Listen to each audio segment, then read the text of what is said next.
What's happening, folks? Back with another reaction, back with some more Madonna, and we're returning to Bedtime Stories 1994. Thank you again to Mark. And the next track in the playlist is Sanctuary. It's a single word title. Obviously, the concept is pretty straightforward. A safe haven, a refuge relative to a more hostile or inhospitable external area. Now, of course, my thinking is that this might relate to someone's heart or their inner thoughts, or a place that is less literal and physical and more conceptual and or psycho-emotional. Now, of course, it could be both. It could be a sanctum that allows someone to get in touch with their emotions, whereas out in the world and at work or in social situations, they're less able to do that. But yes, I would expect it on some level to be operating figuratively. Nevertheless, I'll see what I can catch on a first listen. This is Madonna, the track is Sanctuary, and it's from her 1994 album, Bedtime Stories.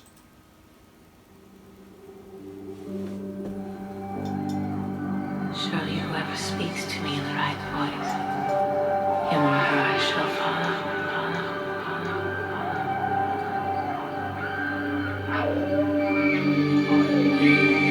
Who needs the sun when the rain's so full of life? Who needs the sky? It's here in your arms. I want to be buried. You are.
Holy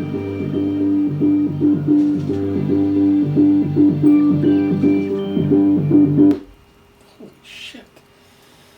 Got very electronic bass dominant at the very end of the tune. I will say, like, 90s Madonna is something else entirely. I mean, don't get me wrong, I knew to some extent and have learned to enjoy even more her iconic tunes from the 80s, Borderline, Lucky Star, Material Girl.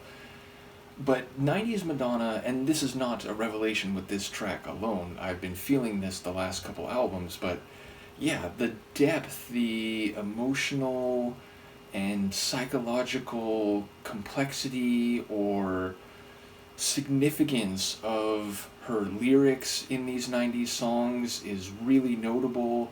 The moodscapes, for lack of a better word, is very heavy and powerful, whether it's sadder or rich in feeling here. I don't think this track is sad, although she does make reference to pain. And of course, an implication of a sanctuary is that it is a contrast to places or people or situations that can be hurtful. And I do think she is referencing the idea that she's been through a lot of that, which is why she wants the sanctuary of being in this person's arms, being in their soul, being in their heart, seeing it in their eyes. I will say, though, the poetry and clever phrasing or understanding of a lot of these "who needs the blank when you have this" lines in this track were really engaging. And the idea of, who needs the sky when the ground has, so much space, and, who needs the sun when the rain, again, I'm failing to remember the specifics, but they all spoke to finding refuge in experiences or environments or feelings that might in other contexts be seen as counterintuitive, which I really enjoyed. And yes, it sounds like she's found someone who she sees as a balm, a salve, a healing and therapeutic place for her heart to reside, for her emotions and love to find solace relative to the pain and suffering she's gone through. I love the down-tempo ambient stylings of the track. It felt a bit less R&B, certainly, and a bit more moody, atmospheric down-tempo. I enjoyed, again, there were some woodwind style keyboard runs or little flourishes in that rhythmic one. There was this glassy or metallic, it wasn't even a keyboard melody, it was just this accompaniment, and it had a bit of an electronic sound, but as I said, it was very glassy at the same time. Her vocals very lush and emotional, but then she did that bit that she's done in a number of tunes where she does this sort of spoken word, she suddenly gets a serious face and is kind of looking right at the listener and speaking a more direct kind of truth, and it's contrasted with these more typically sung and melodic vocals. So I enjoyed the chronology of the track, the composition, the mood, the atmosphere, and again, the lyrics seem to be very evocative and surprisingly perceptive in terms of natural environments and analogies for the stars, the ground, the rain, the sun, and so on. So a really good track. I really enjoyed it. Let me know what you think of this one, and I will see you next time. Peace.